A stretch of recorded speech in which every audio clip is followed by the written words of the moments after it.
Ta mère est une aventurière, le podcast des darons badass. Salut, moi c'est Emma, coach équipière de Projet Badass. J'accompagne les créateurs d'aventures dans leur concrétisation, que ce soit côté pro, création de podcast ou vie perso. Dans ce podcast, au fil des épisodes, tu entendras le témoignage de mères aventurières et je partagerai avec toi mes inspirations, mes expériences et mes tips pour construire le projet aventureux de tes rêves. J'espère que tu vas te sentir inspiré et motivé. Allez, c'est parti, on y va. Hello, je suis ravie de te retrouver pour un nouvel épisode où je te raconte ma vie. Aujourd'hui, je vais répondre à la question que l'on m'a énormément posée qui est « Pourquoi la Mongolie ?» Donc en 2014, en juillet, le 11 juillet 2014, je suis partie pour 1 an en Mongolie. En fait, je suis partie pour 1 an en Mongolie, mais plus le trajet aller et le trajet retour, je suis partie donc le 10 juillet, je suis revenue mi-août en France, 2015. Et que ce soit lors de la préparation ou à mon retour, quand je disais que je revenais de 1 an en Mongolie, c'est une question qui est revenue énormément pour moi. Donc aujourd'hui, je prends le temps d'y répondre. Pour te redonner un peu le contexte, en début 2013, j'avais une vie très, entre guillemets, conventionnelle. C'est-à-dire que j'habitais avec mon mec dans un petit studio vincenois. J'étais prof des écoles sur Paris c'était ma première année en tant que prof des écoles. Donc voilà, j'étais fonctionnaire. J'avais ma petite vie où j'avais mes potes, je voyais mes potes à côté, ma famille. On allait voir plein de concerts, on profitait de la vie parisienne, c'était vraiment très chouette. Voilà, mais somme toute assez conventionnelle. Et en février 2013, j'ai appris que j'étais porteuse d'une mutation génétique qui augmente les risques de développer des cancers des seins et des ovaires. Donc j'avais un petit peu moins de 24 ans. Ma mère a été très malade, elle a eu un cancer des ovaires quand j'étais jeune. Donc c'était quelque chose qui faisait partie de mon paysage. Et là j'ai appris donc que j'étais porteuse de cette mutation. Et quand je l'ai appris, la généticienne m'a dit qu'en gros on me recommandait une ablation des seins à 30 ans et une ablation des ovaires à 35 ans. Donc là, ça a été un peu un énorme électrochoc. Donc j'avais presque 24 ans et je me suis dit, ok, j'ai 10 ans en fait pour fonder ma famille, pour avoir la totalité de mes enfants. Au final, j'ai pas eu trop besoin de me presser parce que j'ai cumulé mes 3 grossesses et accouchements sur 4 ans. Mais bon, à l'époque, je ne le savais pas. Du coup, ça m'a mis une pression d'enfer. Je me suis mis une grosse pression. J'ai mis une grosse pression à mon mec, qui était lui qui faisait encore ses études et qui était pas du tout chaud pour avoir des enfants à ce moment-là. Et c'est comme si ce moment, en fait, finalement, je remonte un petit peu plus loin. C'est comme si depuis la crise d'adolescence, entre guillemets, comme si depuis mes 16-18 ans, j'avais eu un choix à ce moment-là qui était soit de suivre mes envies, mais qui étaient en décalage avec les attentes que je ressentais de mon cadre familial ou de la société, ou de choisir une voie un peu plus socialement acceptée, mais qui me correspondait moins. C'est vraiment mon ressenti, hein. Je dis pas que c'est une vérité ou que c'était même la réalité, quoi. Et du coup, pendant 5 ans, en gros, de mes 16 ans à mes 23 ans, ce qui ne fait pas du tout 5 ans, mais bref, de mes 16 ans à mes 23 ans, c'est comme si je m'étais peu à peu écartée de mon propre chemin. Et ça me fait un peu l'effet, tu vois, comme si j'avais tiré sur un élastique. C'était des années vraiment riches sur plein de points de vue.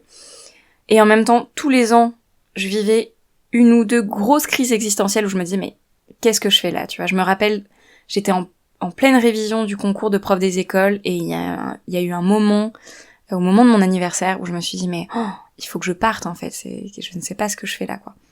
J'avais toujours ces moments-là.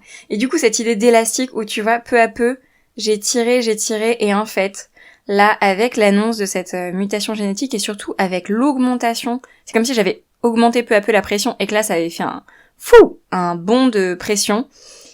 Et là, piou, l'élastique il a lâché quoi. Ça me fait vraiment un peu cet effet-là d'une bascule à ce moment-là et où j'ai switché, genre comme si j'avais eu le nez devant un magnifique mur avec un magnifique graphe représentant une superbe vie. Et là, tu vois, ça, genre j'ai tourné la tête et je me suis rendu compte qu'en fait c'était un mur quoi, avec un magnifique graphe, mais un mur quand même quoi. Et donc en mai 2013, j'ai dit à mon copain que j'étais plus sûre de vouloir être en couple avec lui. On s'est séparés en juillet, c'était vraiment une belle séparation, avec beaucoup de douceur et de respect. Et tu vois, à la fois vraiment c'était difficile de quitter ce mur qui était vraiment très beau et qui m'apportait plein de choses sur plein de facettes, tu vois, de ma vie. Et en même temps, il y avait tout un monde autour du mur et c'était ma vie entière en fait que je pouvais explorer. Je me retrouvais plus cantonnée à un plan restrictif quoi. Du coup, à ce moment-là, donc en mai-juin 2013, 24 ans, j'ai switché un peu et je me suis rendu compte que j'avais envie d'autres choses dans ma vie. En juillet, je suis partie en Italie, dans le village de mes arrière-grands-parents. J'ai fait du couchsurfing. C'était la première fois que j'en faisais toute seule, je crois. J'en avais fait avec une copine au Canada, mais là, j'étais toute seule et c'était incroyable, vraiment. J'ai fait des rencontres tellement magnifiques, quoi. Et c'était aussi un voyage qui m'a rapprochée de moi-même. Déjà, c'était une quête un peu d'ancrage, je sais pas comment dire. J'allais rechercher mes arrière-grands-parents. J'avais envie de découvrir ce village, vraiment de me connecter à eux. C'est le village aussi où ma grand-mère est née. Et ça a été un voyage très spirituel finalement. Voire, je peux dire, complètement perché et mystique, parce que j'ai vécu des synchronicités vraiment, au sens littéral, incroyables, tellement c'était énorme.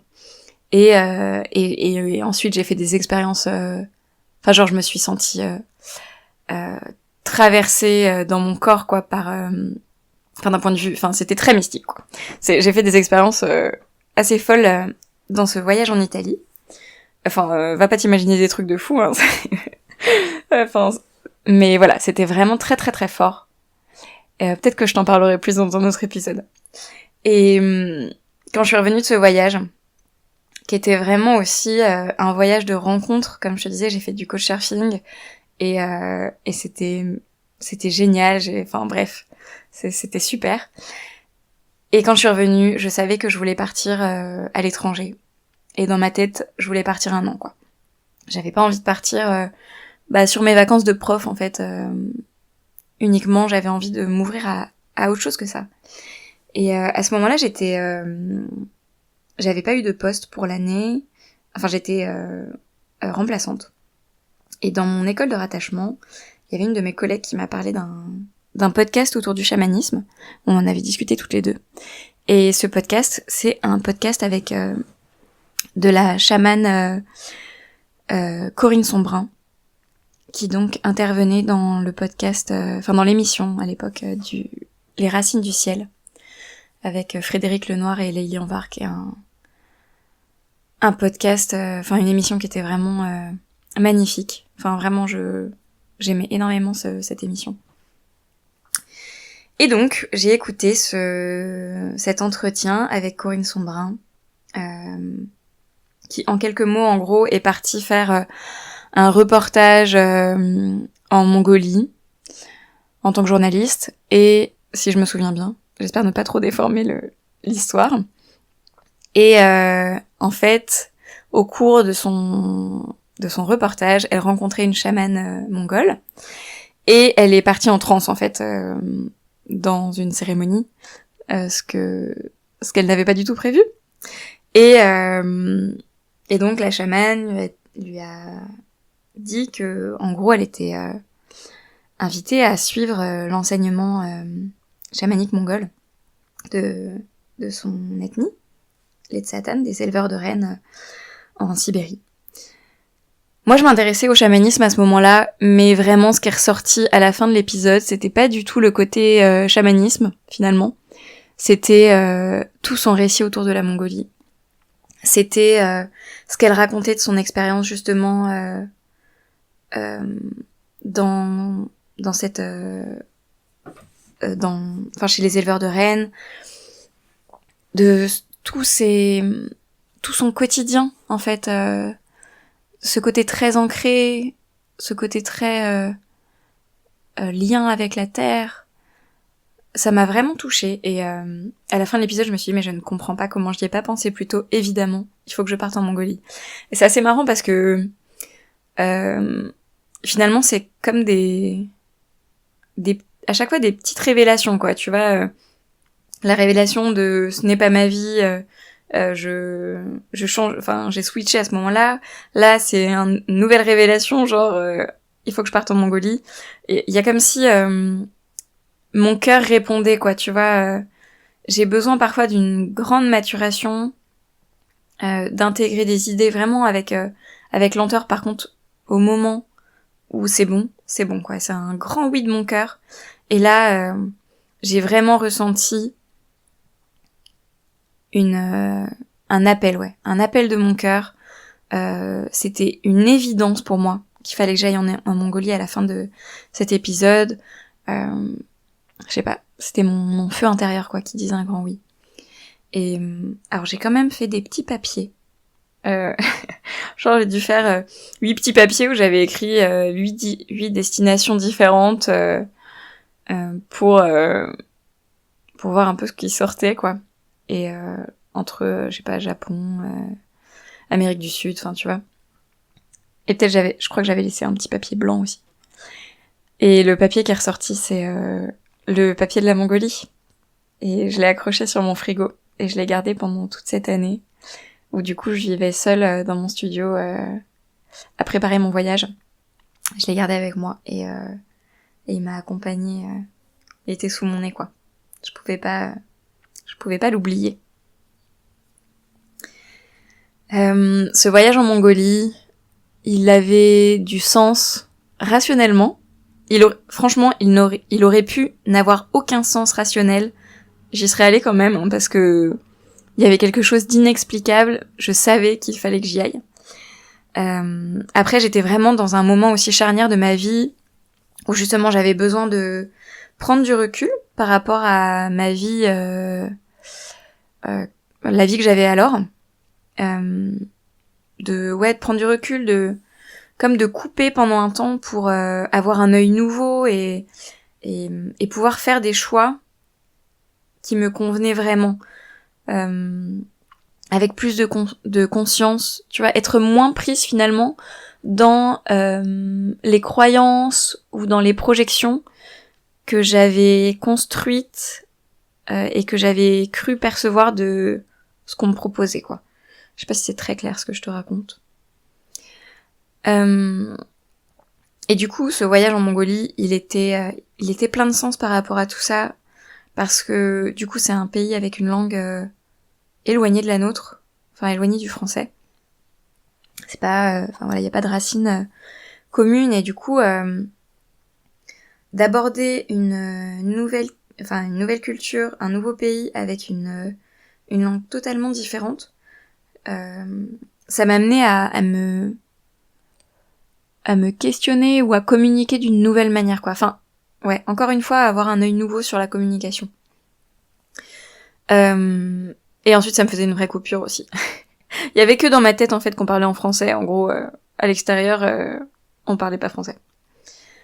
Bon, au final, l'expérience dira que pas tout à fait, parce que j'ai passé quand même pas mal de temps l'hiver à Ulaanbaatar dans un réseau francophone. Et aussi, je suis partie avec ma liseuse, et dans ma liseuse, les bouquins étaient en français. Mais voilà. En tout cas, les Mongols parlaient mongol. Il y avait aussi tout un questionnement autour de l'écologie que je me posais à ce moment-là, et le mode de vie nomade en yourte, avec un impact environnemental bien plus faible que le mien dans mon appart vincenois. Et puis la vie au contact direct des éléments, ça me parlait vraiment. J'avais envie de moi aussi être beaucoup plus au contact de la nature, et comme un petit peu harmoniser mon rythme, mes cycles, avec les cycles, justement les cycles extérieurs, quoi, de la nature, des éléments. Et le fait que la Mongolie se soit, en tout cas au moins dans les projections que j'en avais, que ce soit, enfin c'est quand même un pays très faiblement peuplé, enfin c'est un fait.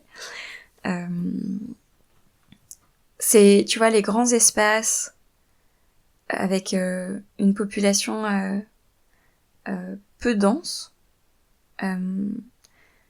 ça reflétait assez bien l'état d'esprit, ce que je recherchais pour mon monde intérieur en fait. C'était comme, encore une fois, synchroniser mon monde intérieur avec le monde extérieur. Comme si d'avoir cet environnement de grands espaces, de faible densité de la population, et puis de ces paysages mongols qui sont rythmés finalement par la nature, ça allait être un environnement soutenant pour moi, faire le vide en quelque sorte, le vide, ou en tout cas créer de l'espace en moi. Et ça c'était quelque chose qui me parlait vraiment. J'étais aussi en quête de spiritualité à ce moment-là, et en Mongolie, déjà il y a le chamanisme qui était ma porte d'entrée pour trouver la Mongolie sur mon chemin, et le bouddhisme qui est très présent et qui me parle aussi, dans lequel je pouvais me reconnaître. La Mongolie, c'est aussi un pays avec des conditions climatiques difficiles. Notamment l'hiver, il y a ça descend à moins 40 degrés, il y a des gros coups de froid. C'est assez rude comme climat. Et j'avais vraiment envie dans ce voyage de me confronter à ma résistance, de dépasser mes limites. Même dans les projets actuels que j'ai de voyage, en famille notamment, j'ai vraiment envie de mettre de mettre à l'épreuve ma détermination, d'aller au-delà des limites que je peux me mettre au quotidien, quoi. J'ai envie de me challenger, de me mettre au défi, d'aller au contact de la difficulté, quoi. C'est quelque chose qui me parle beaucoup.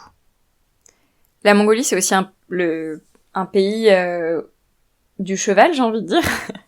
On peut facilement y associer les chevaux, en tout cas. Et au début, je crois que il me semble que je me projetais vraiment de voyager à cheval. Il se trouve que dans la phase suivante, où j'ai fait des recherches, où j'ai rencontré aussi des personnes qui étaient parties en Mongolie, et notamment des cavalières, je me suis rendu compte que finalement, j'avais plutôt envie de partir à pied, que le cheval... je me sentais pas en fait assez aguerrie pour prendre soin d'un cheval. Enfin, j'ai fait du cheval quand j'étais enfant, mais ça fait longtemps que je m'occupe plus de chevaux. Et en plus, la logistique que ça implique de s'occuper d'un cheval en voyage, c'est-à-dire que moi déjà, quand je montais ma tente, c'était bien quoi. Le temps en général, quand je m'arrêtais le soir de marcher, c'était que j'étais un peu au bout de mes jambes, et du coup, c'était vraiment un moment rituel pour moi de monter ma tente, installer mes affaires dans ma tente d'une certaine manière, de me recréer un peu mon cocon. Et je me sentais pas en fait la disponibilité de d'abord prendre soin de quelqu'un d'autre, d'un autre être vivant, en faisant attention à ce que il ait à boire, à manger, qu'il soit bien installé. Enfin voilà, j'avais envie de prendre soin de moi et de vivre en fait pleinement en fonction de mes envies et de mes besoins. Et en plus de gérer les risques de vol et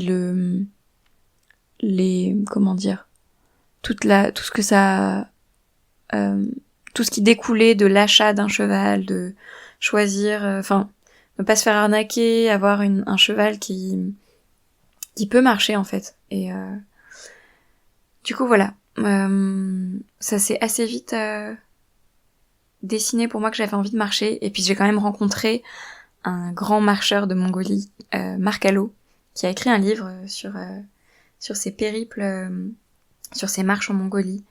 Et ça a fini de me convaincre.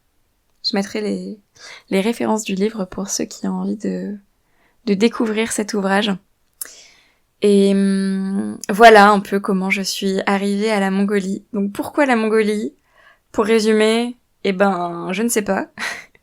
Enfin, je sais pas d'où ça vient, mais en tout cas c'était vraiment... mon cœur savait. Et puis après, voilà, toutes les raisons que je t'ai données qui étaient plus rationnelles et qui étaient cohérentes. Il y a aussi quand même le fait que la Mongolie, c'est un pays qui est quand même assez safe. En tout cas, je me sentais pas en danger en partant en Mongolie en tant que femme et en tant que européenne. Alors, l'histoire raconte que j'étais un petit peu trop en mode sans aucune prudence. Et la Mongolie, ça reste un pays avec des humains. Hein. Voilà. C'est, à mon sens, pas du tout un pays où je pouvais me sentir plus en danger qu'en France. Par contre, j'avais complètement idéalisé le truc et du coup, je me suis moi-même mise en danger. Peut-être que je t'en parlerai un autre jour. Mais voilà. En tout cas, c'était aussi un aspect qui a rassuré mon père.